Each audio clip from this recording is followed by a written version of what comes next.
bénis son œuvre. Merci, Père, pour, Seigneur, ces prières, ces louanges, Seigneur. Ce matin, merci parce que nous reconnaissons ici tous ensemble que nous te devons tout.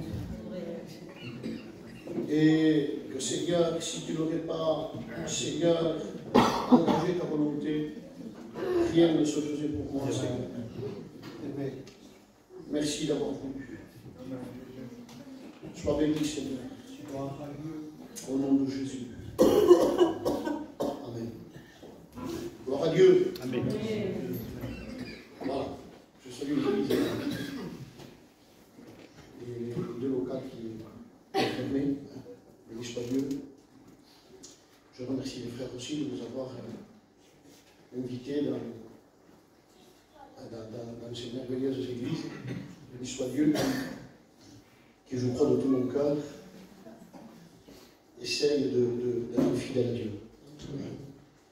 Voilà, il n'y a pas de... Je tiens à vous dire que dans la vie de Dieu, on apprend, hein, avec le temps, on apprend qu'il n'y a pas de Superman, ça n'existe pas.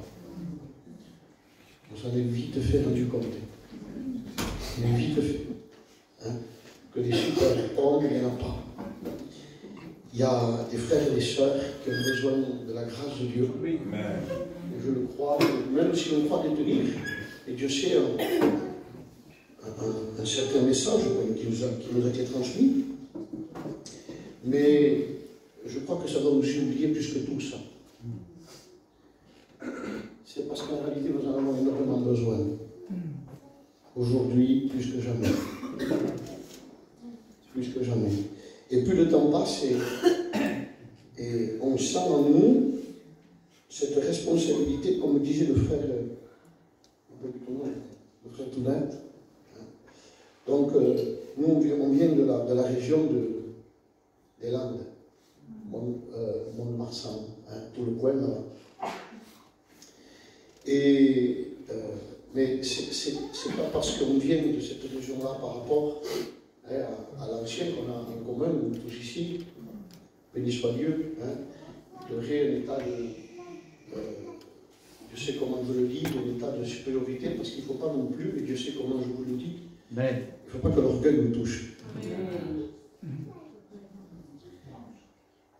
Parce que je vous promets que si on croirait aujourd'hui qu'on serait ceux qui détiennent, prenons garde, les frères et les sœurs. Prenons garde parce que je suis convaincu que, en réalité, si on ne fait pas attention, je dis bien, d'abord à nous-mêmes, à ce que nous sommes. Parce que le problème de tout, en réalité, le problème numéro un de tout, c'est moi. Ne l'oubliez jamais. Que le problème numéro un de tous les problèmes, c'est moi. Vous remarquerez que si moi je m'arrange, tout s'arrange.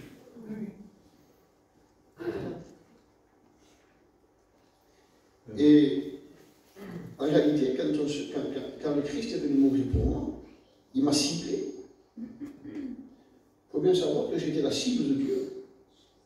Dieu m'a ciblé pour me détruire. Il dit comment? Tout, absolument. Sachant que l'évangile n'est que la destruction de ce que je suis. Je remarque aujourd'hui qu'il y a un manque terrible d'humilité. Par rapport à ce que... Est-ce que nous savons assez ce que nous sommes? Écoutez, je dis ça, je ne sais pas rentrer dans le message. Je vous promets qu'Adam avait tout. Adam et Ève avaient tout ce qu'il fallait. Avec le respect que je vous dois ici, il n'y avait aucune mondanité. Il n'y avait pas de télé dans le jardin d'Éden. Pas de télévision. Il n'y avait pas d'internet. Il n'y avait pas de téléphone. Avec le respect que je dois aux anciens ici, aucun panneau publicitaire. Rien. Aucun manège pour se distraire. Aucun divertissement. Rien. Que des arbres. Fruitiers. L'image qu'il portait de Dieu. leur communion avec Dieu, leur vie de Dieu. Excusez-moi, mais tu dis, toi, c'est pas possible de pécher dans cette mission. On ne peut pas. On peut pas. C'est impossible. Il était dans une condition qui ne lui permettait pas de pécher. Dieu avait mis Adam dans une condition de façon parce que là, tu ne pécheras pas. Non, on n'aurait pas besoin. Rien, mes frères. Aucune convoitise, il avec sa femme. Il ne pouvait pas porter l'argent sur une autre que sur le ciel. Entre parenthèses. Donc il avait tout. Rien pour pécher. Et pourtant. C'est vrai. Si on ne se fait pas attention, frères et sœurs. Votre Paul disait, moi, il dit, j'ai peur. Une fois que je suis descendu de l'estrade, c'est ça que ça veut dire. Hein? Une fois que je vous ai prêché, j'ai peur. Toi, Paul, t'as peur? Mais non, pas toi. J'ai peur. Quoi? J'ai peur que Dieu me rejette.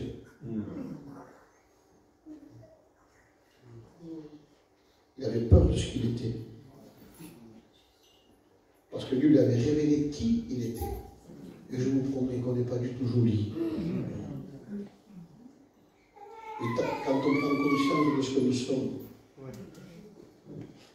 et qu'on voit, pardon, c'est lui qui me répond pas, le courage dans l'amour qu'il a fallu à Jésus pour venir s'identifier à ce que je suis, je n'ai même pas besoin de prêcher, il faut les fermer ce livre. Tout mettre à genoux.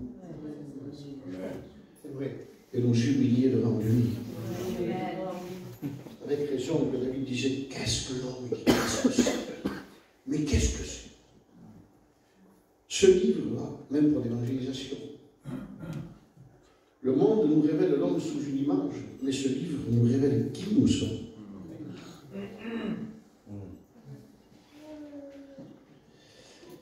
Et moi je crois ce matin que plus on prend conscience de ce que nous sommes, plus on sera humble.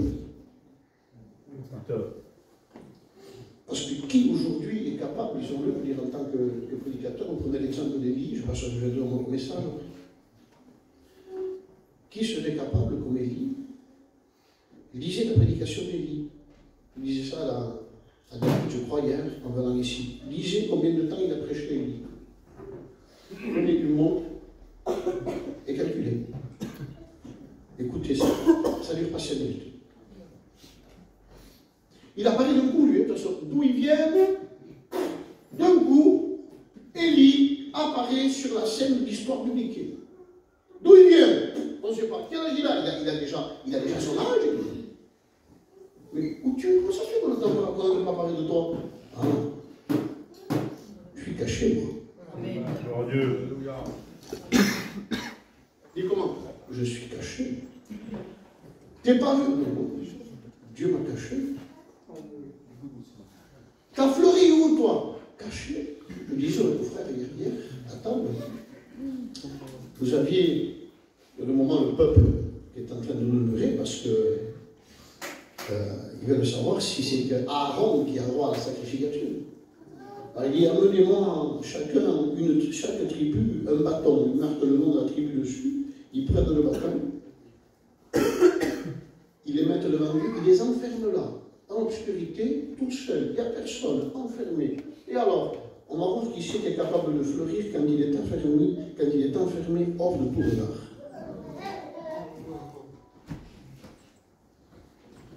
Ils sortent le bâton que personne ne voit, personne ne leur fait attention, ils n'ont aucune éloge. On ne leur dit pas c'est bien. Est-ce qu'on serait capable de vivre une vie chrétienne ou un ministère sans que jamais on vienne nous dire c'est bien? On sent toujours le besoin d'une reconnaissance. C'est terrible ça. Il faut qu'on dise c'est bien. Ah ça va. Si on ne dit pas ça, on dirait qu'il nous manque. C'est bien, c'est pas possible. Comment on est quand même? Alors, Moïse va, il prend tous les bâtons, il les sort. Il y en avait un qui avait fleuri. Les autres, non. Pourquoi? La véritable élection sur une fonction, C'est quand quelqu'un est capable de fleurir dans l'obscurité.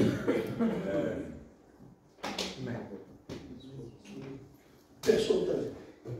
Tu n'es pas applaudi. Tu n'es même pas appelé pour l'émission. Hein?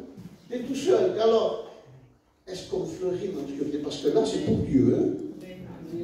Parce que on est sûr que c'est pour lui, là. Hein, sœur? On est sûr que c'est pour lui. On n'est pas vu. Personne ne nous voit. Caché. Là, c'est pour lui. Mais Seigneur, est-ce qu'on est capable? Et je crois que l'élection de Dieu par rapport à une fonction se portera toujours sur ceux qui ont fleuri dans l'obscurité. Avant d'affronter Goliath devant tout le monde, David avait dû d'abord dans l'obscurité ses propres combats avec l'ours et le lion. Vous savez ça? Et comme il avait gagné l'ours et le lion dans son combat personnel que personne n'avait vu, à un moment, il y a son apparition publique. Il y en a qui n'ont même pas écrit une petite souris, veulent apparaître en public.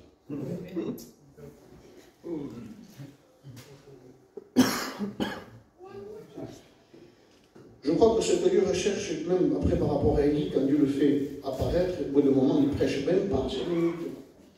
Après, Dieu le reprend. Bon, allez.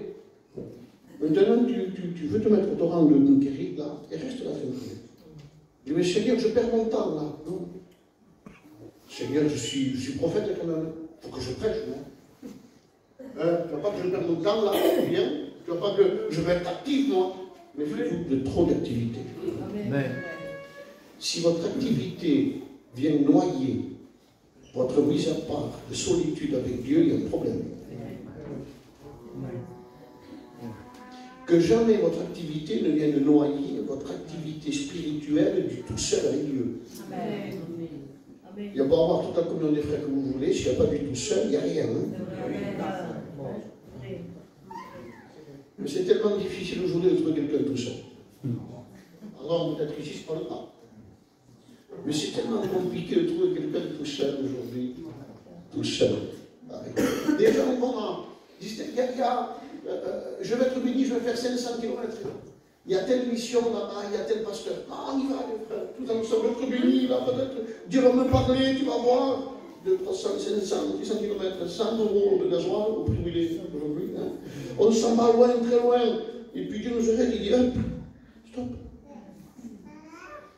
Il dit, oh.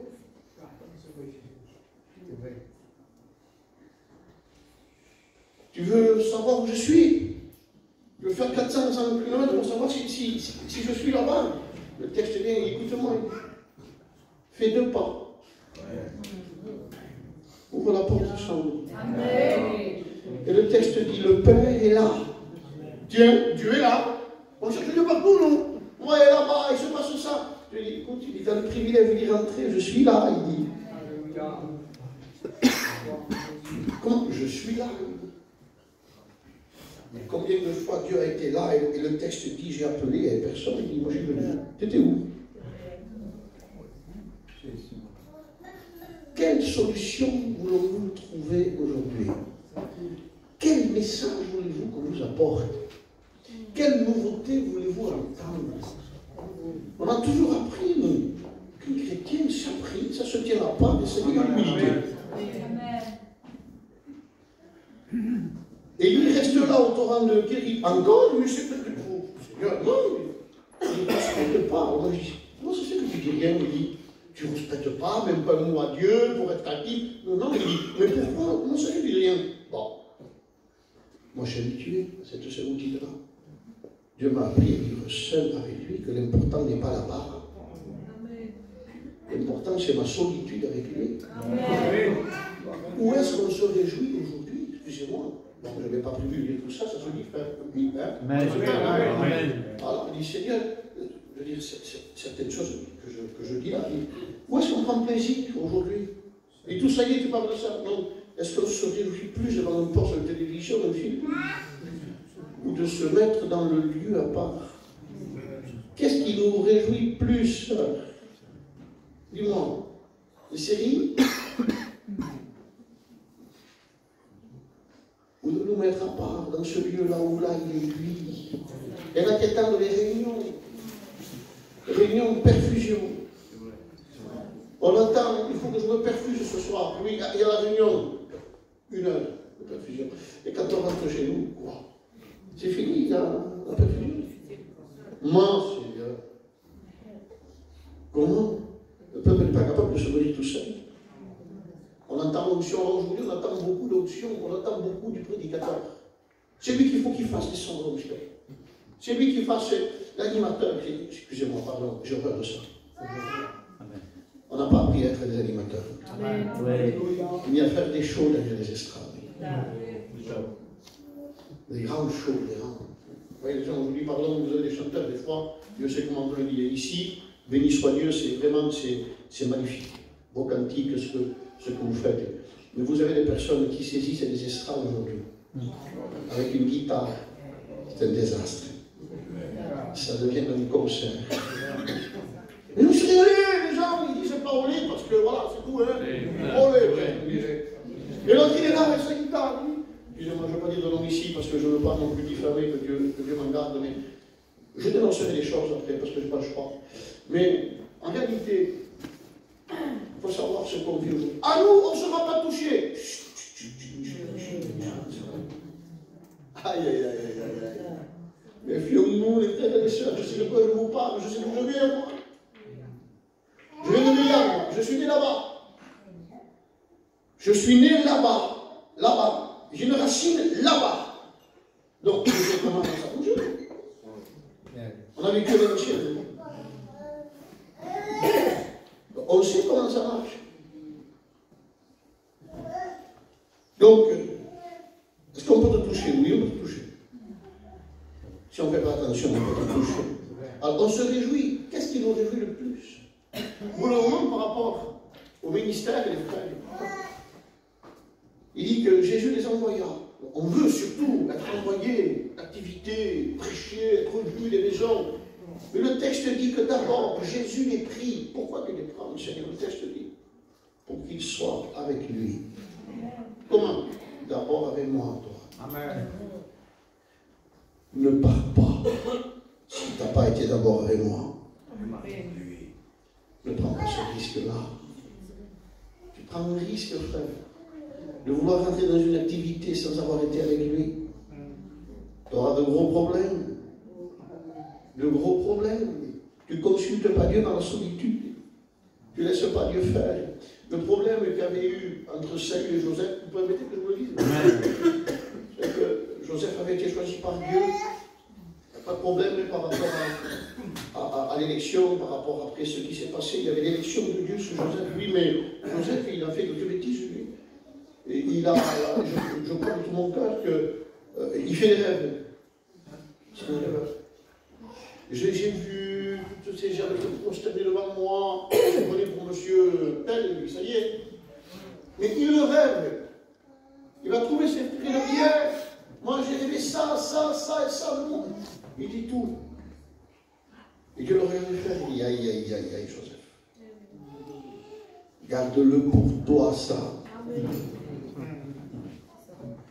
Pourquoi tu le dis? On a vous dire, moi, c'est bien, j'ai pris comme alors, si quelqu'un est prié 1 heure ou 2, vous l'avez sortir là? Qu'est-ce que c'est ces herbes-là? Dieu. Un imposteur, des fois, habillé en sainteté. Ça arrive, hein. Doeg était enfermé. Enfermé dans son lieu. Doeg, enfermé dans son lieu. Doeg. Ah, Doeg. J'ai noté tout à rappelé là. Vous voyez, je viens de. On verra. Doeg enfermé dans son lieu. Et lui qui était enfermé devant l'Éternel. Il prie, là. Il prie celui-là. Quel homme consacré. Quel homme consacré, lui, Doeg. Doeg était de l'édomité. Et donc, c'est Ésaü. Ésaü, c'est la montagne de Séir, on va l'avoir repris, ça veut dire pousser. Mais en réalité, Ésaü, lui, c'est l'homme charnel. Vous le comprenez bien. C'est-à-dire que c'est un charnel qui s'enferme, mais il ne s'enferme pas pour devenir spirituel. Il dit comment? C'est l'homme naturel qui s'enferme. Et moi, je suis convaincu qu'on peut s'enfermer sans être né de Dieu. Il dit absolument, on peut prier sans être né de Dieu. Le résultat, non, il prend l'épée, lui. Il s'attaque à l'onction, au sacrifice. Il tue tout le monde après. Si ta consécration te pousse à tuer les autres, arrête, ne prie plus.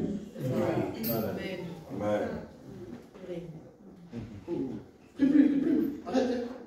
Arrête. Si c'est pour faire comme Pierre, sortir les pieds, couper l'oreille, arrête. Tu n'es pas là pour faire du mal à l'entendement des autres. Pas dire qu'il ne faut pas prêcher la vérité. Pas du tout, c'est pas ça que je dis. Mais il y a une façon de manier l'épée. Et il n'y a pas plus pire que l'épée entre les mains d'un homme charnel. Parce qu'on a fait beaucoup d'erreurs et le Seigneur est obligé de revenir, des erreurs irréparables. Couper l'oreille. Comment on fait, Seigneur? Je suis là. L'erreur que tu as commise, je vais la réparer. Moi. Et Dieu est obligé de passer les nous pour réparer nos erreurs. Combien de fois? Pourquoi? Parce qu'on n'a pas été assez avec lui. Comprenez ça, qu'on n'a pas été assez avec lui. Ça ne dérangeait pas Élie de ne pas être utilisé. Le principal, c'est qu'il était avec lui. Écoutez bien ce que je vous dis. Dans ma vie spirituelle, j'ai connu des coins de Dieu. Qu'est-ce que Dieu m'a pris, m'a mis au coin. Waouh! C'est Dieu d'être au coin. Et pourtant, regardez les hommes de Dieu qui ont été au coin. Il y a au coin là-bas. Je dis, Seigneur, mais je voudrais. Toi, tu veux d'abord moi, après on verra. Reste au coin de là, regarde le coin de Dieu, qu'il est bon et qu'il est beau. Amen. C'est là que Dieu vient nous parler. Nous sommes tellement dans une activité, des fois, qui nous dépasse souvent. Mais je veux que Dieu a besoin de dire, écoute-moi, je vois qu'il faut que je t'attire dans un désert. Parce que tu n'entends plus parler. Bon Dieu. Il y en a qui croient que se mettre à part seulement, c'est toujours dire des mots, prier. Bon, j'ai compris plein de choses, Seigneur. Avec le temps, on ne pourra pas tout dire ici, mais j'ai compris les choses. Dieu le sait par rapport à l'expérience, ce qu'on a vécu. Et dit, Seigneur, il y en a qui croient que se mettre à part, tu te mets là devant Dieu, puis tu deviens un moulin à parole. Mais pas du tout. Il y a plus que ça, frère et soeur. Quand tu te mets à part, la Bible dit que quand Dieu nous voit dans un lieu secret, la Bible dit qu'il ne nous entend pas. Ah, pourtant, la Bible dit que se mettre dans le secret, c'est prier. Donc le texte, ce serait « et Dieu qui entend ». Non. Le texte, c'est Dieu qui le voit. Ah, je dis quand même, pourquoi? Parce que prier, ce n'est pas des mots, c'est une position. Un texte dira « je ne suis que prière ». Nous devenons une prière vivante. Absolument. Et c'est dans cet état d'esprit-là, frère, dans la mise à part, dans cette consécration personnelle que Dieu a fait, il dit toujours. Amen. Amen. Il ne faut surtout pas prier quand on prêche, frère. Hein? Okay. Il y a une relation avec Dieu que des fois, souvent, comme vous voyez, ça arrive, hein, pardon le frère, mais souvent, vous voyez avec lui, tu prêches ce soir. Donc, tu prêches ce soir, on ne devrait pas nous lire ça. Il devrait y avoir normal qu'on ouvre la Bible tous les jours. Pas parce qu'on prêche, parce qu'on a besoin de se nourrir. Il prêche, ce soir, il a sa Bible, il s'est mis à part, il prêche. C'est pas bon, comme on dit ce soir. Ça va y par là qu'on ne voit pas souvent avec ma Bible, si on me dit ça. Comprenez le sens. C'est mis à part de Dieu. Vous savez que dans cette relation de Dieu, il n'y a pas que moi. Et je crois que le peuple, beaucoup, ont négligé ça par rapport à la relation que Dieu a créée avec nous. Parce qu'il a créé plus qu'au moment de prière. Hein. Les chrétiens, c'est une relation que nous vivons avec lui. Vous le comprenez bien, ça. Vous avez par exemple, au bout d'un moment, je disais ça aux frères, je crois, vendredi soir, je disais que vous avez par exemple, au bout d'un moment, je crois que c'est Isaac avec Rebecca. Il dit, écoute-moi, il fait la même erreur qu'Abraham. Et il dit, tu dis, surtout, tu dis que tu es ma soeur. Elle était tellement belle. Hein? Alors que, il dit, tu dis que tu es ma soeur. Et Pharaon est là. Et Isaac était avec Rebecca. Et voici que Pharaon, par la fenêtre, il regarde. Et il voit Isaac et Rebecca. Mais la Bible dit que Isaac plaisantait, montrait de la tendresse à Rebecca. Alors Pharaon réfléchit. Il dit, aïe, Ça, il dit, c'est pas sa sœur. Le comportement de qui? De Rebecca ou d'Isaac? Le comportement d'Isaac avec Rebecca a démontré que c'était l'épouse d'Isaac. Ça veut dire dans la relation qu'on a avec Dieu. Ce n'est pas seulement ce que moi je vais faire avec l'époux qui va prouver que je suis l'épouse. Il y a aussi la réaction de ce que fait l'époux avec moi. Amen. C'est-à-dire que Dieu, je sais comment je vous le dis, mais Dieu ne vieillit pas. Dieu, il est éternellement, on ne peut pas parler de Dieu non plus, mais si on pourrait en parler, il y a toujours le feu du premier amour de Dieu pour nous, mais dans cette relation, il vient nous montrer sa tendresse. Il y a toute l'attention, toute la tendresse de Dieu sur nous. Elle est belle, cette relation. Beaucoup n'ont pas compris. Prier, c'est dur, c'est compliqué, c'est vrai que c'est le moment, c'est dur, ça paraît. Mais la relation, c'est plus que ça. Et Dieu nous a pas sauvés pour un moment de prière. Dieu nous a sauvés pour une relation éternelle. Amen. Et c'est là qu'il nous sommes serviteurs. Quand il dit que le serviteur, par exemple, la parabole qu'il dit, il en est comme un serviteur, il a travaillé toute la journée, dans l'activité, dans les champs, et il rentre chez lui, il a dit. Et le maître est là. Il ne s'assoit pas, il dit, bon, ça y est, j'ai travaillé maintenant, ceci, cela. Non, non, non, non. T'as fait ça maintenant. Maintenant je mange, je lui aurais pu dire le serviteur. Non, non. Maintenant que tu as été dans l'activité, regardez ce que lui dit le maître. Il dit maintenant, c'est moi mon mari. Maintenant, avec moi. C'est bon. Il y en a qui ne connaissent que l'activité. Il faut l'activité, puisque c'est le précieux de un homme, c'est écrit. Mais la plus belle et première activité qu'un homme doit désirer, plus qu'être vu. Plus qu'être vu, je dis bien plus qu'être vu. C'est sa solitude avec Dieu. Joseph, j'y reviens. Il le dit, lui. Pourquoi tu le dis, Joseph? Ah, tu le dis, hein? Ah oui, c'est vrai que c'est choisi. Mais tu parles trop, Joseph. Toi. Tu parles beaucoup, Joseph. Et ici, viens. C'est vrai qu'il y avait l'élection de Dieu. Attention, c'est vrai qu'il y avait l'élection de Dieu.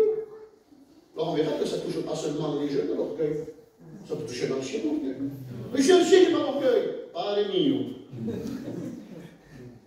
Non. Je le dis parce que voilà, on commence à en faire partie nous aussi, doucement. Alors, Joseph, viens ici, viens, Et Dieu l'a raclé. Dieu l'a humilié, vendu par ses frères, accusé à tort d'adultère, c'était même pas vrai. Des fausses accusations, tout ce que vous voulez, vous. Pourquoi servir les 13 ans sur l'école? Il y a besoin d'être épuré de tout cet orgueil-là. Les frères, l'orgueil va te traverser beaucoup de larmes. L'orgueil va te faire énormément souffrir, mon ami. Beaucoup. Beaucoup, beaucoup. Vous savez que l'orgueil nous suit partout. Il nous suit même derrière une estrade. Absolument. Et Dieu maintenant, non? Il peut nous suivre dans des moments de méditation, parce qu'on peut méditer pour chercher un message. Il peut nous suivre dans notre lieu secret. Il nous suit même dans nos problèmes. Ouais. Il nous suit partout.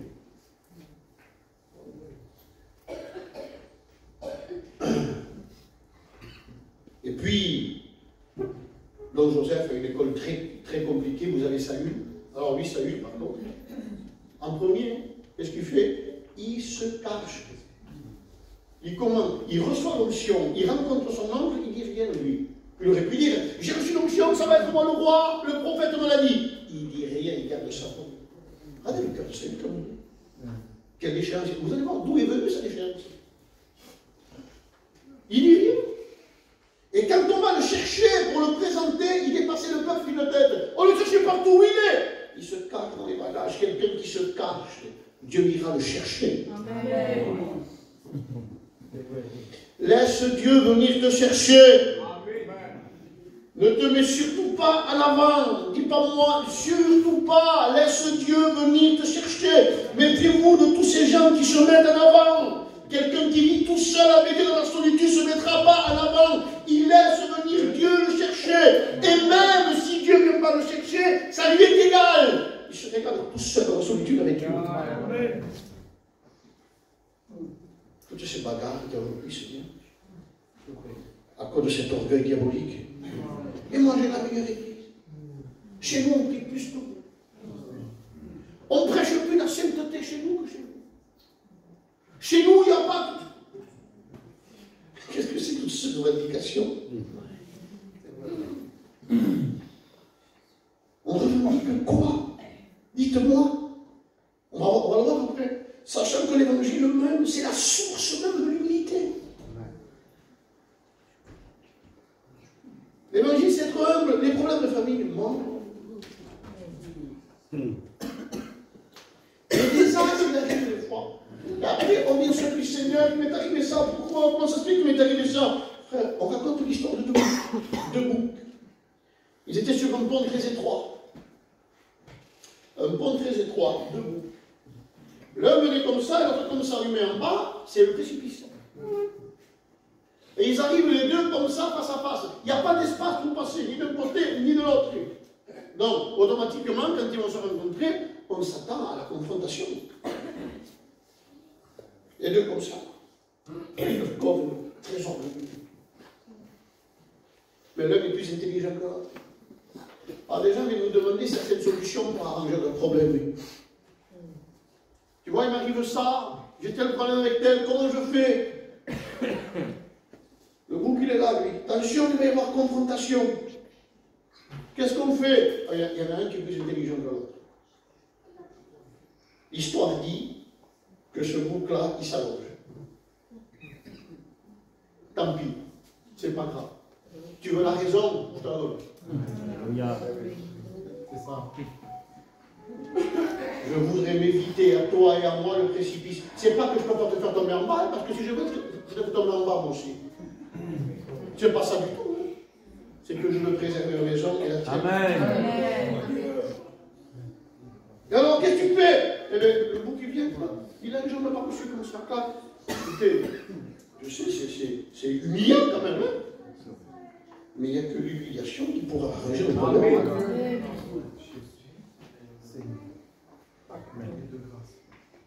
On cherche des solutions. Comment, dans l'église, chercher ça? Le symbole même du christianisme, la beauté de la sainteté, c'est l'humilité.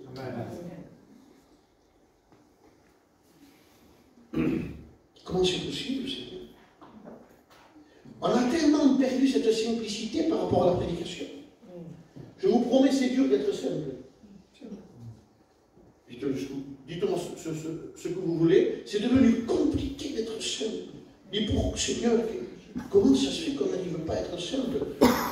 L'illumination de la révélation qu'est la Bible, elle se fait où? Vous remarquerez que toute illumination par rapport à la parole de Dieu, elle se fait dans la simplicité. C'est tellement simple ce que Dieu nous montre qu'on le voit comme une montagne, tellement énorme.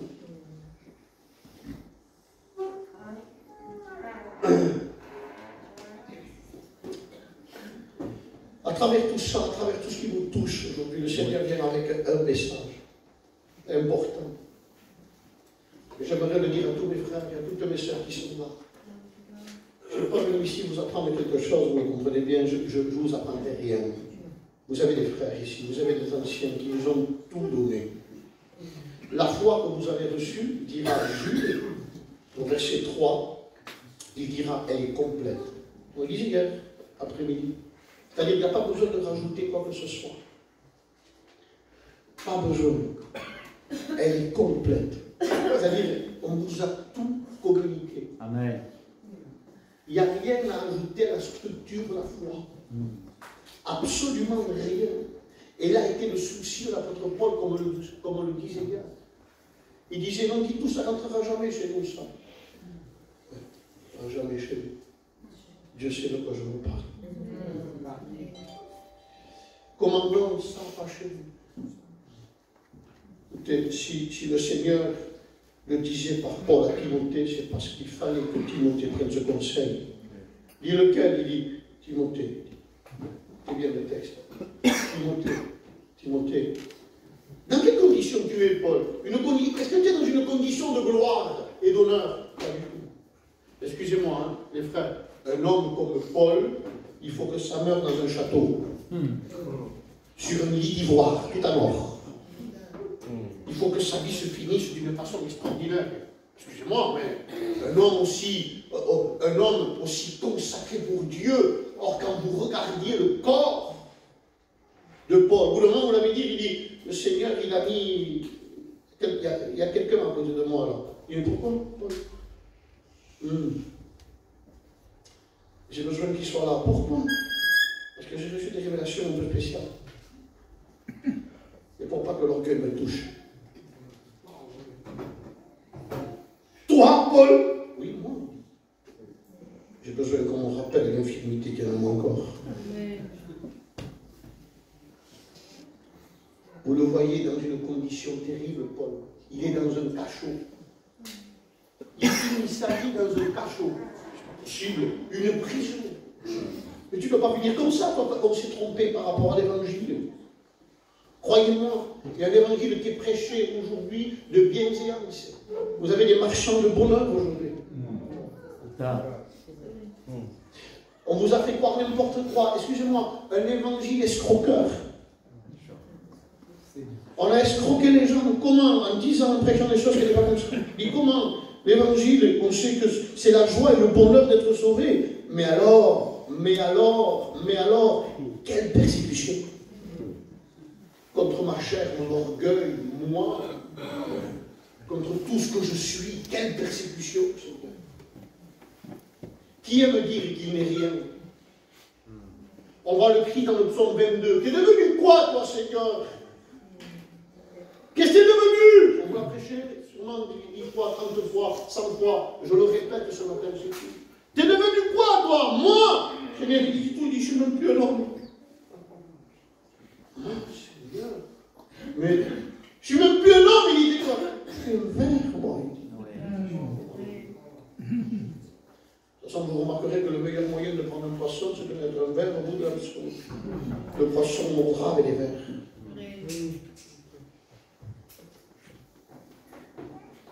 Attention au pire là. Tout ça pour vous dire que l'évangile est la destruction de ce que je suis. Paul, il finit sa vie dans un état déplorable. Déplorable. Il n'est pas en mission comme moi ici aujourd'hui. Il n'est pas en mission, Paul. Il est dans un cachot, enfermé, tout seul. Il n'y a que Luc qui est avec lui, parce qu'il est malade, Paul. Il a besoin que Luc, en tant que médecin, soit à côté de lui. Il n'y a que lui qui est là. Luc, où sont les autres, Paul? Je suis tout seul. Et alors, je suis malade, enfermé dans une prison. Vous savez quelle est la gloire? Mais Guido, c'est ça, la gloire. Quelle gloire? La gloire pour un homme, c'est de souffrir pour Christ.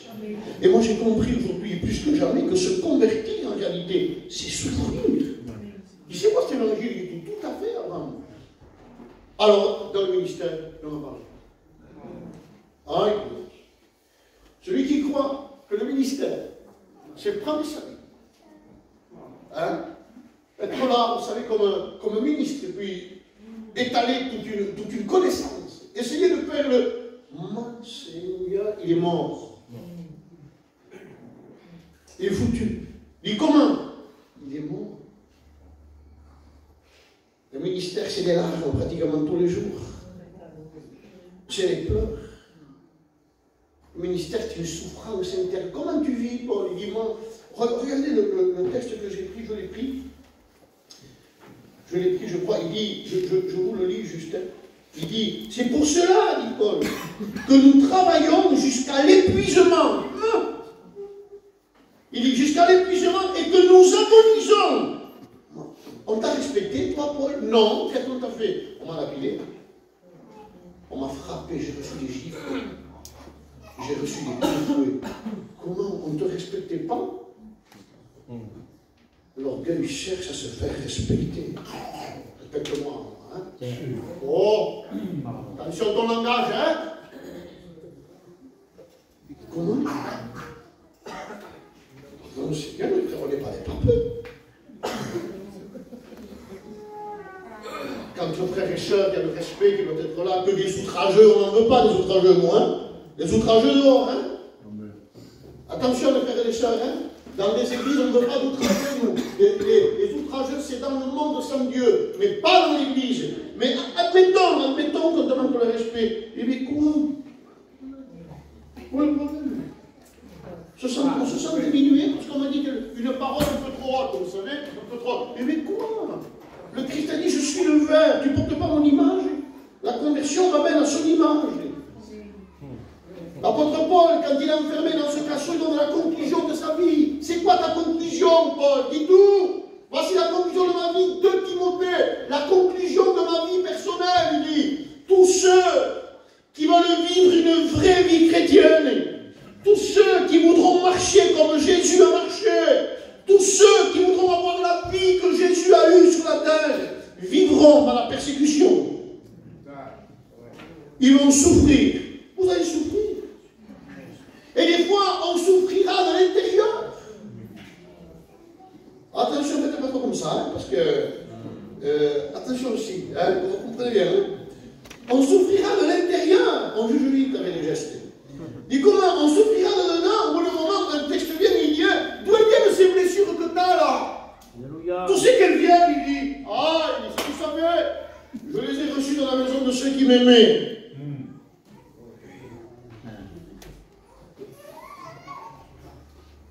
On n'arrive même pas à se réjouir de l'élévation d'un frère.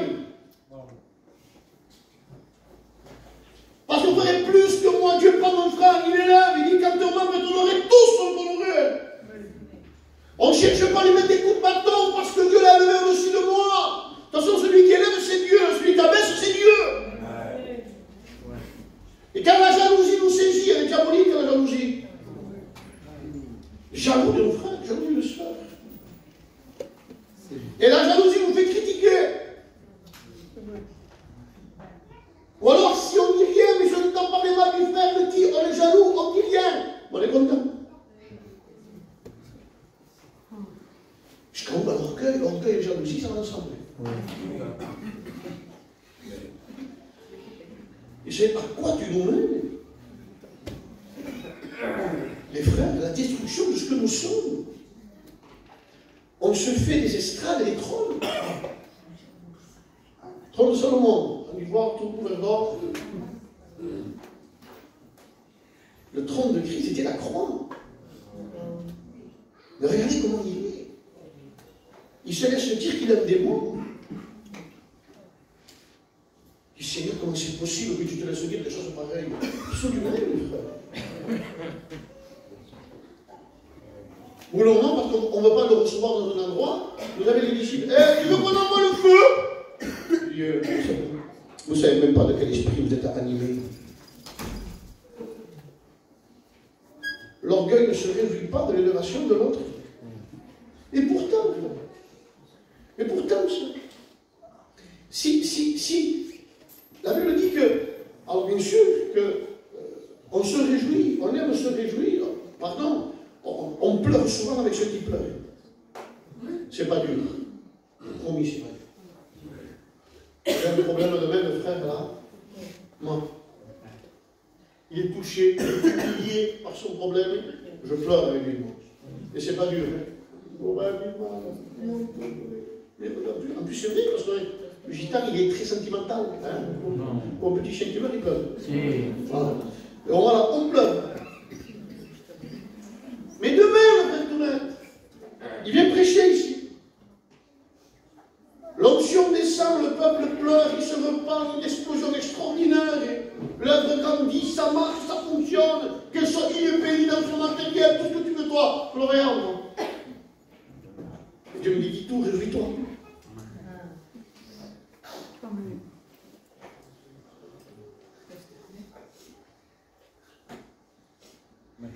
Pleurer, c'est facile, je me s'en ai dit l'autre. De l'élévation de l'autre, et pourtant. Et ça même interdit puissant dans les églises, ça. On parle d'adultère, on parle de vol, de méchanceté, de tout vous voulez. Mais ça, là, c'est un poison mortel.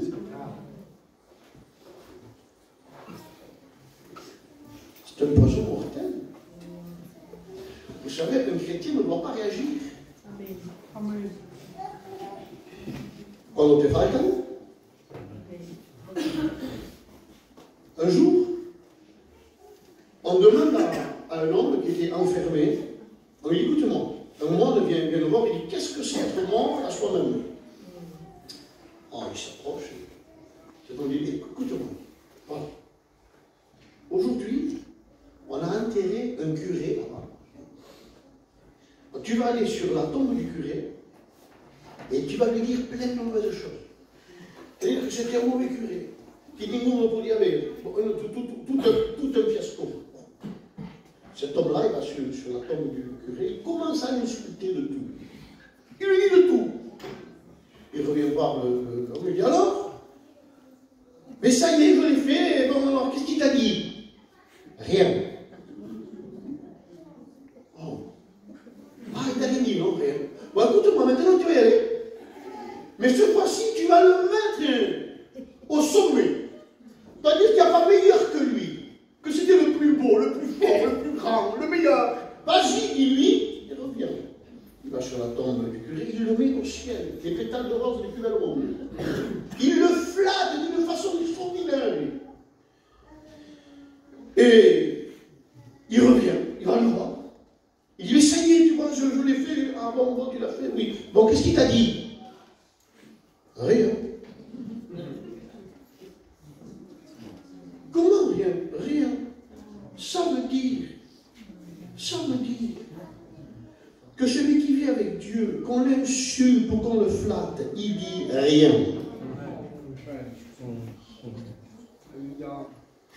Ça ne touche pas. Comprenez le sens. Est-ce qu'on a besoin d'entendre ça ici, à Montpellier? Écoutez, je mets ça ici. J'arrive pas à rentrer dedans. J'arrive pas. Croyez-moi, j'arrive pas. Ah, je préfère que le Saint-Esprit comme ça. Vous comprenez les frères? Mais j'arrive pas. Et on voit l'apôtre Paul, qui est dans une position des plus déplorables, un moment de sa vie le plus terrible, il va mourir. Il sait qu'il va mourir. Il le sait, Paul. Et il annonce ce message-là. Écoutez bien, il lui fait comprendre. Il lui dit, Timothée, mon étudiant, il faut bien que tu saches que se convertir, c'est souffrir. Tu vas pleurer. Il n'y a pas de joie alors dans la vie chrétienne. Qu'est-ce que tu dis, Guitou? Il n'y a pas de joie. Il y a une joie. Amen. Mais où c'est qu'elle est cette joie? L'apôtre Pierre viendra, il dit, écoute, Guitou, il dit, il dit, ta foi et la mienne, il dit, c'est exactement la même. Tu as reçu la même foi que moi. Tu es né de Dieu comme moi. Et tu as été sauvé comme moi. Et ta foi, c'est la même. Je dis, ah bon, oui. Regarde. On prend Pierre. À cause du nom du Seigneur, on le prend. On l'enferme dans une prison, on le fouette. Écoutez bien le texte. On le fouette. On lui fait des misères. Et il souffre. Il a le dos en lambeaux. Ça brûle derrière son dos. Écoutez bien, il souffre, il a mal. Qu'est-ce que tu fais, Pierre? Tu pleures? Non. La Bible dit que quand Pierre sort de là, avec le feu qui lui brûle là derrière son dos, il a mal. La Bible dit, joyeux d'avoir pu être jugé digne de souffrir pour le Christ. Amen. Joyeux, tu souffres et tu es joyeux. Je souffre, je suis joyeux. Parce que notre état intérieur, notre paix intérieure, ne dépend pas de ce qu'on peut nous dire, de ce qu'on peut nous faire. Pas du tout. Nous savons que Christ est mort pour nous et qu'il nous a sauvés. Là est la réalité de la vie chrétienne. Il Seigneur, quelle humilité de reconnaître ces choses-là, tout à fait.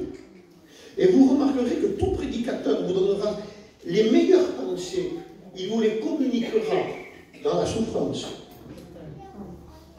L'apôtre Paul nous a écrit une épître à Timothée. Seconde épître à Timothée dans la souffrance la plus terrible. Il écrit à Timothée, écoutez bien, il n'y a pas de mission, il est tout seul. il écrit juste à quelqu'un, à une personne. Il ne prêche pas à 1000 personnes. Il s'en fiche de ça, lui. Lui, il veut avertir Timothée. Il lui prêche à lui. Quelle humilité, les frères. Quelle humilité de frère. Il dit, Seigneur, comment t'en es arrivé là, Timothée? Il s'en fichait d'être vu ou pas vu derrière les estrades. Il s'affichait qu'on le fasse rendre les gens aujourd'hui, parce que vous ne le faites pas rendre grâce. Vous ne le faites pas passer pendant cette scène, ils vous le disent de suite. Tu ne vas pas lever, moi. T'as vu combien de temps ça fait que tu ne me lèves pas? T'as vu combien ça fait de temps que tu ne me fais pas prier? Mais écoute, c'est parce que sûrement tu ne veux pas qu'il te fasse prier. Si Dieu veut, il montrera. Il y a plein de comme ça. Il y a longtemps que tu ne m'as pas levé pour la scène. Ça fait longtemps que tu ne m'as pas fait faire ça. Et alors? Ouais. Et alors? Où est le problème? On connaît ça aussi par là-bas. Croyez-moi. Symbole même de l'humilité.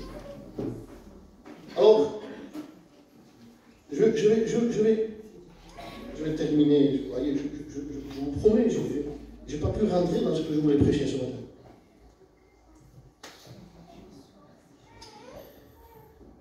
Les frères, ne croyons pas qu'on est une touche. Des choses peuvent nous toucher, peuvent nous atteindre.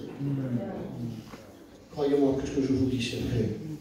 On dit, comment ça se fait alors que Paul, il a accepté de souffrir pour Dieu comme ça? Le ministère, c'est ça le ministère. Mais pourquoi, Paul? Qu'est-ce que c'est cette révélation que tu as reçue de Christ? Et là, je vais toucher peut-être un thème. Et après, je prie le Seigneur. Vous voyez? J'avais totalement beaucoup d'autres choses à dire, mais je ne vais pas le faire ici. Comment ça se fait que tu as cette attitude-là? Et j'ai découvert quelque chose que je n'avais jamais vu de ma vie. Ah, écoutez bien, d'autres seront d'accord, d'autres non. Mais je vous demande pardon, les frères, c'est ma conviction personnelle biblique. Suivez-moi. Oh Dieu. J'en suis convaincu bibliquement que c'est comme ça. La plus grande révélation qui t'a été donnée, Paul, c'est laquelle? Bien sûr, la révélation du Fils, mais sous quelle? Philippiens chapitre 2. Philippiens chapitre 2. Écoutez, si vous me dites qu'elle est, on a Jean 3,16, il n'y a pas de problème. Je vous dis tout, le test de la plus grande révélation biblique qu'on peut te donner où il est. Où il est, Philippiens chapitre 2. Comment? Qu'est-ce que tu as compris de Jésus, Paul, par rapport à... Et il vient et me dit, écoute, dit-on. Existant en forme de Dieu. Et là, il nous parle de Christ. Et il nous dit, il existait en forme de Dieu. Alors, vous comprenez bien que Dieu n'a pas de nez, Dieu n'a pas d'oreille, Dieu n'a pas des yeux comme nous. Il se met à notre hauteur pour qu'on puisse le définir à peu près, mais Dieu est esprit. Dieu n'a pas de forme, vous le comprenez bien. Dieu est informe. Quand il nous parle des oreilles de Dieu, des yeux de Dieu, non. C'est pour nous faire... Tout ça, ce sont des métaphores, si vous voulez bien. Mais Dieu n'a pas un corps physique comme nous. Dieu est immatériel. Vous êtes d'accord? Amen. Heureusement. Ne voyez pas Dieu avec des yeux. Si vous voulez, tout ça, c'est symbolique. C'est pour nous montrer que Dieu voit tout. Mais on ne peut pas voir Dieu avec des yeux comme nous. C'est pas comme ça du tout. Pas du tout. Hein. Bon, bref. Et donc Dieu est esprit, il est esprit, il est immatériel, il est dans l'invisible. Donc elle veut dire que les cieux ne peuvent le contenir. Il a par rapport à ce qu'il est lui-même, la Bible dit qu'au bout d'un moment, le ciel se roulera comme un rouleau devant lui parce qu'il n'y aura plus de place pour le ciel. Donc Dieu, c'est pas une apparence. Dieu interdisait formellement, écoutez bien, de faire de lui une image. Surtout aucune image de moi. Surtout pas, parce que Dieu n'a pas d'image physique. Dieu est spirituel. Amen. Dieu, c'est le domaine de l'esprit. Donc, Dieu est esprit. Vous êtes d'accord? Alors, qu'est-ce que tu veux dire par rapport à Christ et à l'humilité que tu vis? Ah, Dieu. Existant en forme de Dieu, il n'a point regarder son égalité avec Dieu. Waouh! Dit Seigneur, et alors, écoutez ceci. Mais il a pris la forme. Quelle forme? D'un serviteur. Ah bon? Oui, d'un serviteur. Mais pour ça, le texte dit, Dieu disait, il m'a formé un corps. Aïe! Il dit, Seigneur, tu viens dans un corps, toi? Avec tout le respect que je dois aux anciens ici, c'est très humiliant un corps. Pensez ce que vous voulez, imaginez-vous ce que vous voulez, un corps à Abraham, c'est très humiliant. C'est impossible, écoutez bien, qui pense que le diable savait, ne dites pas que le diable est omniscient, au nom de Jésus. Hein. Le diable n'est pas omniscient, le diable ne sait pas tout. Le diable n'est pas partout non plus, vous le comprenez bien ça. Hein. Ça c'est biblique, c'est la doctrine ça. Hein. Donc le diable ne connaît pas tout, le diable n'est pas partout. Hein. Donc est-ce qu'il savait tout? Non, il y a des choses qu'il ignorait. Le plan de Dieu, il l'ignorait. Il ne savait pas réellement ce qu'il allait faire, puisqu'il suivait, si on peut en parler sur la terre, mais je n'ai pas de temps. Il suivait dans la généalogie pour voir. Il savait que ça devait sortir d'une femme, mais comment? Il ne savait pas. C'est impossible pour le diable que Dieu puisse prendre un corps. C'est trop humiliant un corps. Un corps, c'est de la boue. Et rappelons-nous toujours que nous sommes de la boue. Rappelons-nous qu'on n'est rien, on n'a pas assez de quoi que ce soit. Parce que Dieu savait, en créant l'homme, qu'il fallait que ce soit de là. Pourquoi? Quand il a créé Lucifer, tu étais comment Lucifer, toi? Des pierres partout. Il brillait de partout. Des diamants, partout. Il brillait Lucifer, mais alors, il brillait intensément. Des diamants partout, il avait sur lui. L'orgueil l'a saisi. Alors Dieu a dit, toi, homme, tu n'auras pas de diamant sur toi. Pourquoi? Parce que je ne veux pas que cet orgueil-là te saisisse. Toi, tu te sors de la boue. Amen. Alléluia. Gloire à Dieu. Parce que ce que je vais mettre en toi, c'est beaucoup plus grave encore. Amen. Que ce que j'ai pu faire. Donc Dieu a pris un corps de boue. Comment c'est possible? Écoutez bien ça. C'est ma conviction biblique. Je le dis, je le prêche. C'est ma conviction biblique. Je dis bien ma conviction. Regardez pourquoi. Il vient avec ce corps. Il meurt pour nous. Il est crucifié. Il est humilié à mort. Il a obéi à Dieu jusqu'à la mort et la mort à la croix. Les frères, élevons le Christ ce matin. Amen. Humilions-nous, abaissons-nous. On n'a pas le droit de se saisir pour nous, ne serait-ce qu'un gramme d'élévation. Tout pour lui. Pourquoi? Pourquoi je vous dis ça? Parce qu'il a pris un corps. Il s'est dit, mais il y a un problème là. Il y a un problème, les frères.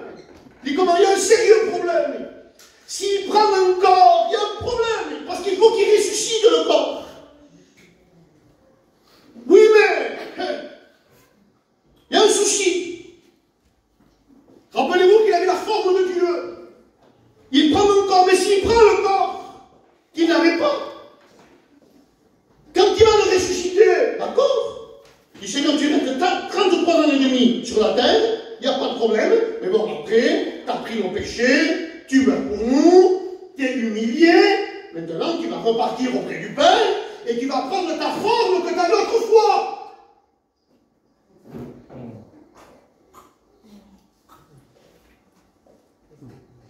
Faut qu'il a reprenne sa forme qu'il avait avant de venir. Mais il y a un problème.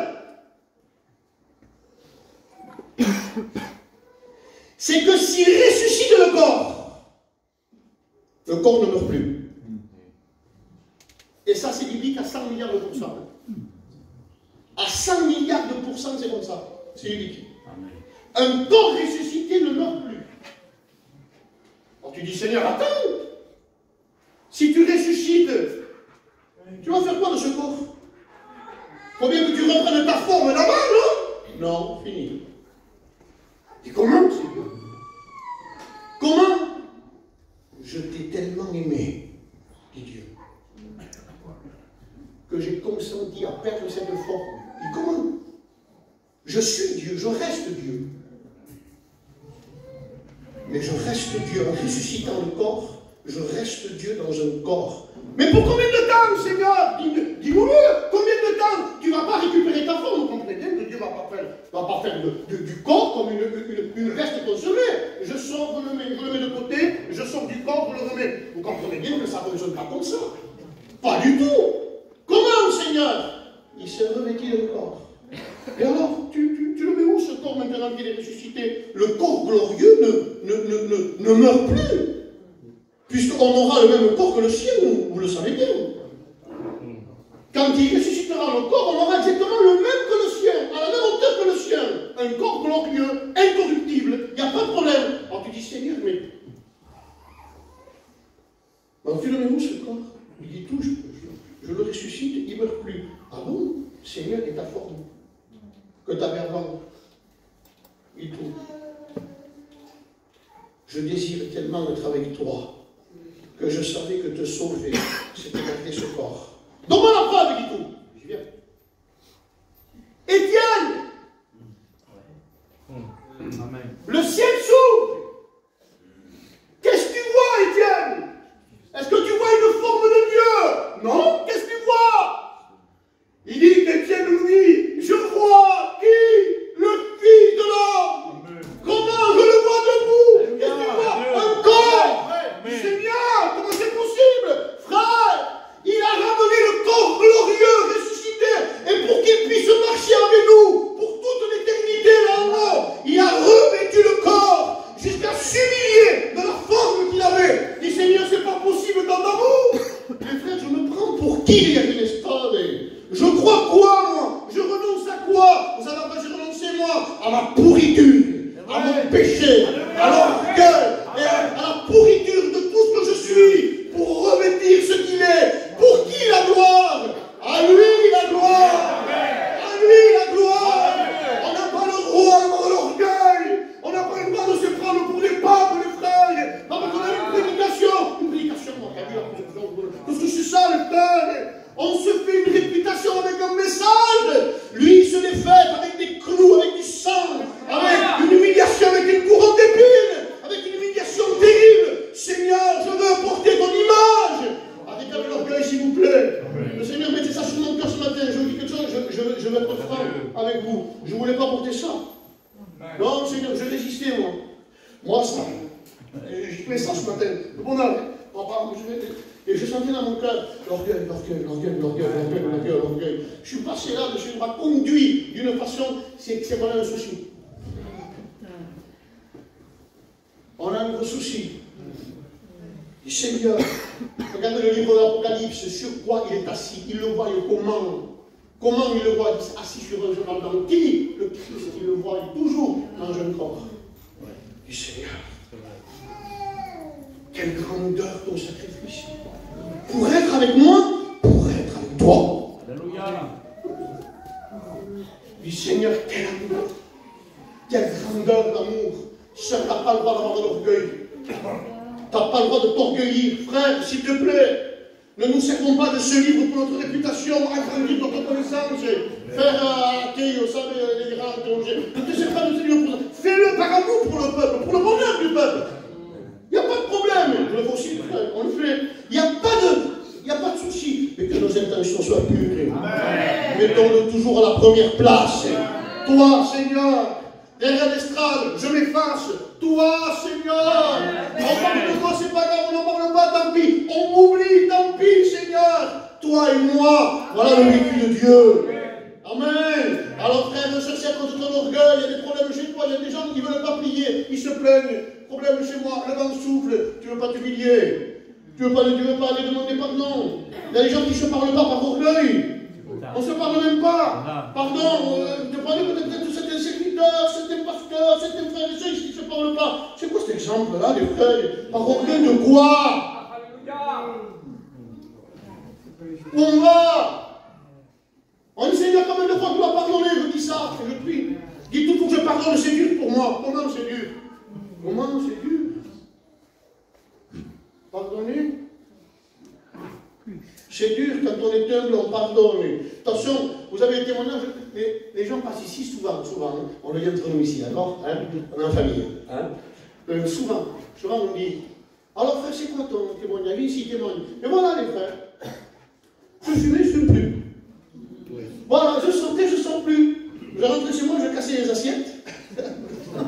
Aujourd'hui, je ne casse plus rien. Voilà, c'est bien. Voilà, le Seigneur a changé ma vie. Waouh, il descend. Quel témoignage, c'est ça.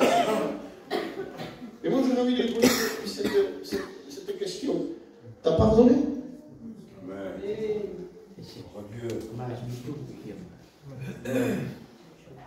Vous avez des convertis qui arrêtent de fumer, les frères. Vous avez des convertis qui arrêtent de boire aussi. Ils n'ont pas Dieu. Bien sûr que Dieu le fait ça. Hein. Un chrétien ne fume plus, un chrétien ne... Bien sûr que oui, vous comprenez bien, c'est pas l'équilibre ici, frère. Hein. Je ne vais pas donner l'équilibre ici, vous le connaissez quand même. Hein. Voilà, c'est ça que je dis ici. Vous voyez par là qu'il y a plus que ça. Donc, alors on dit Seigneur, je dis sans prix. Combien de fois dois-je pardonner à mon frère? Okay.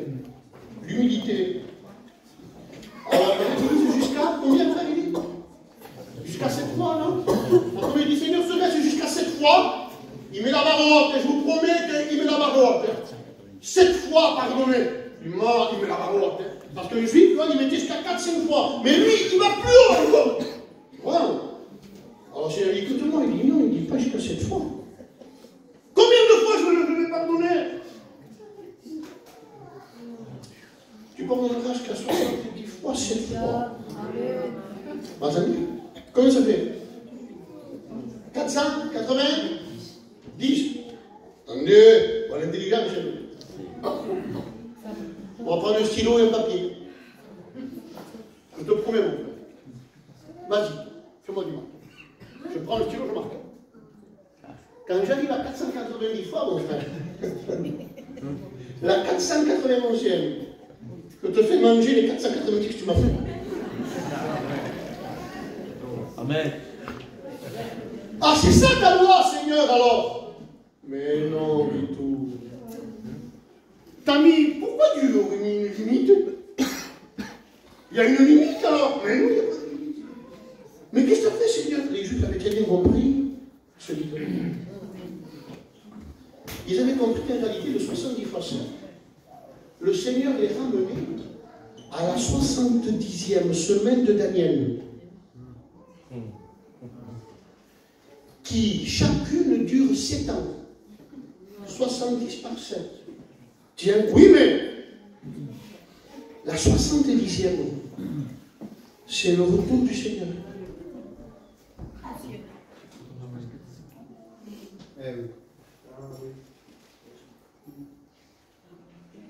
Jusqu'à ce que je vienne. Je dois pardonner. Gloire à Dieu. Seigneur, mais combien de Seigneur? Tu dois 150 milliards de trilliards d'euros à Dieu. Celui qui t'a fait du mal, il te doit 5 ans. Et tu es en train de l'étouffer et de l'étrangler. Tu seras livré au bourreau. L'humilité, elle ne fait pas comme un loup. Elle plie. Je t'aime, Jésus, contre le soleil. Amen. Un conseil. Amen. Je peux dire, frère. Hein? Ne prends pas la Sainte Seine, surtout si tu n'as pas cette intention-là. Je te pose quelque chose. Tu fais ce que tu veux. Il s'est humilié lui-même. Vous savez pourquoi lui-même? Parce que personne ne pouvait l'humilier, personne n'a vu. Il s'est humilié lui.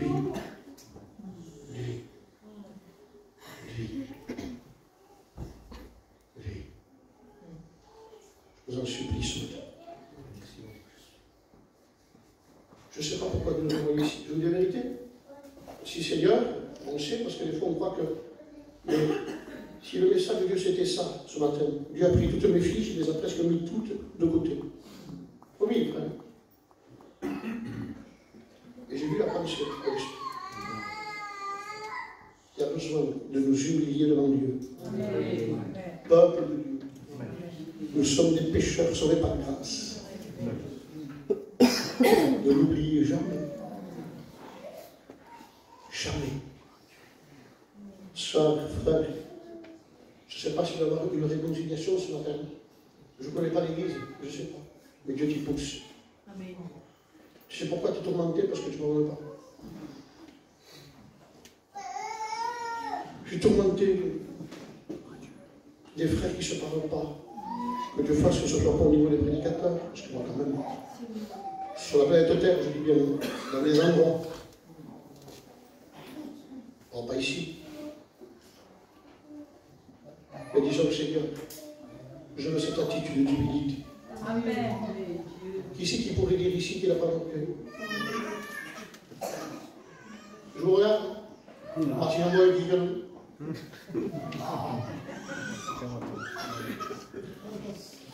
Seigneur, je veux m'humilier devant toi.